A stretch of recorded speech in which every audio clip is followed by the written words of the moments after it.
Good morning, you guys. Today we're going to talk about replacing this one-piece rear main seal.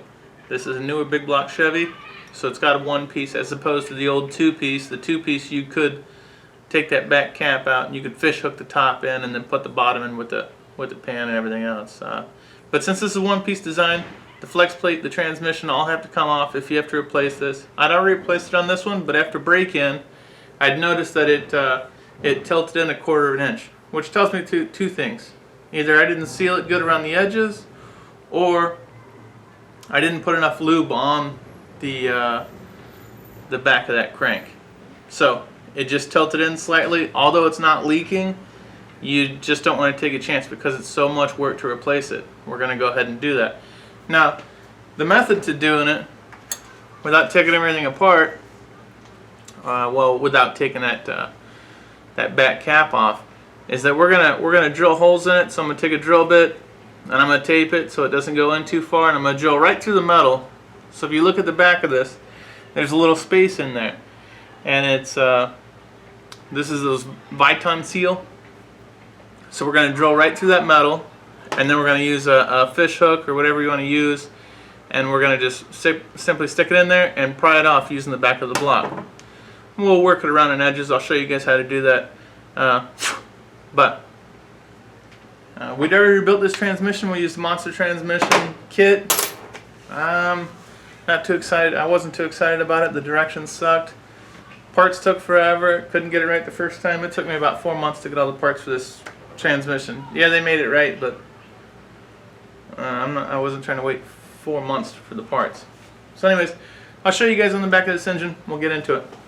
It may not be noticeable, but there's a large gap here, and it looks like it's sunk down in there.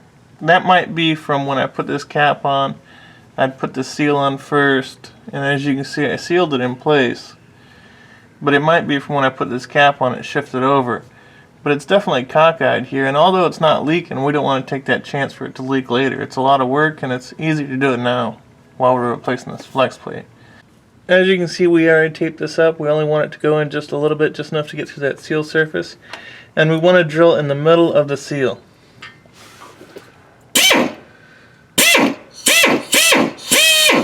Now that we have our 3 holes drilled, we're going to go ahead and try and pry them out.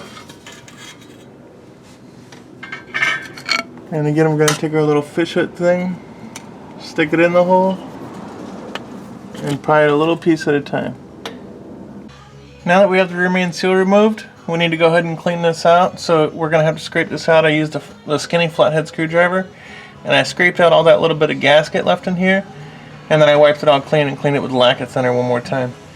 So our issue, after I measured it, I used my flathead, and you want to do the same thing. You want to see where that inside lip is.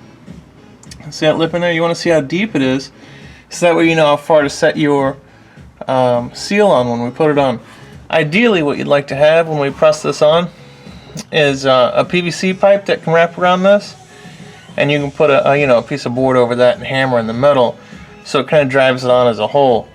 What I have is a couple pieces of a couple rings and stuff from the transmission that just happen to be this the inner diameter of the rear of the crankshaft is going to fit right around it, and then I'll just slowly tap on the edges. Okay, as you can see, we placed the seal in here. You can see some of the lube on here that we already put around the crankshaft itself.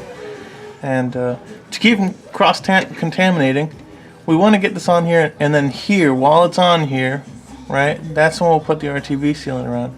Because if we try to do both, and we're trying to handle this thing on here, we're going to spread that RTV sealant everywhere, and it's very likely that we get oil on something that we don't want to. So here's where we're going to put it on. We're going to dab it on nice and light, pretty much just covering the surface. And we want to focus on that inside part the most. And again, just very light. We don't need a lot on here because it's going to push out anyway. All we did was put enough on there to surface it up. You don't need to put a bead on it or anything crazy.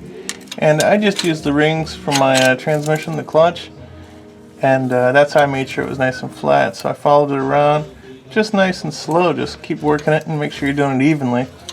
You don't have to tap this thing hard. It goes in there pretty easy. But we're not done yet. So even though it's flat here, it's not seated all the way.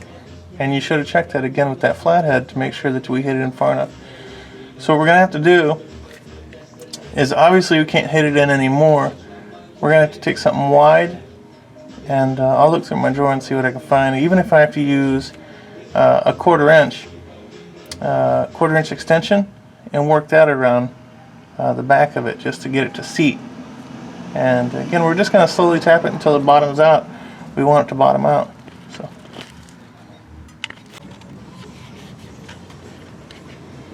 Okay, so what I ended up using, and it set in there perfectly fine, is an 8mm socket and a long extension, just because I didn't like how the quarter-inch was going to hit it. So I used an 8mm, drive it on nice and even, right? And what you'll see is some people take it to the lip right here and they leave it even with the lip. People do that because you get a wear in this on the back of the crank right here, right? So to give it a new spot to rub on, people will offset it like that. You don't want to do that if you don't have to, because you want it touching as much as possible, making as much contact with metal as possible.